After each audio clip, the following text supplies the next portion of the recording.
President Biden is scheduled to meet with Florida Governor Ron DeSantis today on the aftermath of Hurricane Ian.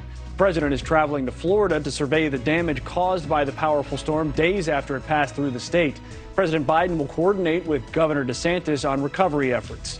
President Biden is heading down to Florida later today, and he'll be briefed by officials on those recovery efforts. The president's also going to visit Fort Myers to see this extensive damage that was left there. And Joe Khalil joins us now with more on that.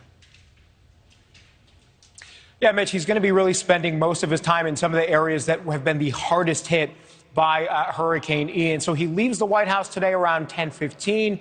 He's going to land in Florida around 12:45. As you mentioned, that highly anticipated meeting between he and Governor DeSantis. We've been reporting a lot about the dynamic between the two leaders, and we're certainly going to get into that here. But I do want to give you just the nuts and bolts of this, because this trip is basically going to happen in three parts. The first part is that President Biden and First Lady Jill Biden are going to go up in a helicopter, and they're going to get a tour of the area. They'll survey the damage in Fort Myers specifically from overhead, just to see all of the damage there. Then they will eventually land, and they're going to be meeting with local, state, and federal officials. That includes the FEMA Director, Deanne Criswell, and Governor Ron DeSantis. They're also going to be meeting at that time with some local people who have lost their homes and some local business owners to really see how this has impacted them and how the recovery effort is going.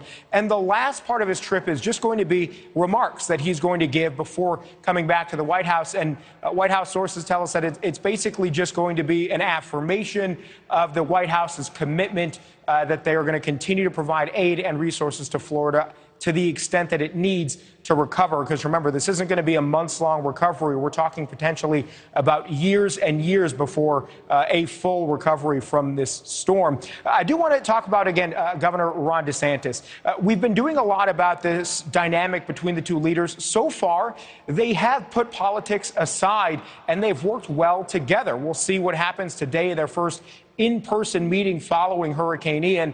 But I can tell you that a lot of eyes are going to be on this dynamic, on this relationship, just a couple of weeks out from the midterm elections. We know that in the past, Governor Chris Christie, for example, was criticized by his party for being too chummy with President Obama when he came to visit following Hurricane Sandy. I can also tell you that one thing that President Biden is known for is being the consoler in chief. He has that personal touch, where Governor Ron DeSantis, he's shown a real command of the details of, what FEMA's giving, the certain areas, what's happening on the ground.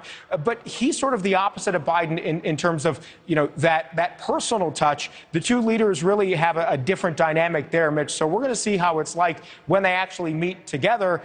It's my assumption he's not going to get the same sort of criticism that Governor Christie got. These two have been bitter political rivals outside of this storm. But let's see what happens when they actually meet today in person. All right, Joe Khalil, thank you for that report from Washington, D.C. Thanks for watching. Go to NewsNationNow.com to find NewsNation in your cable lineup. And don't forget to click the red subscribe button below to get more of NewsNation's fact-based, unbiased coverage.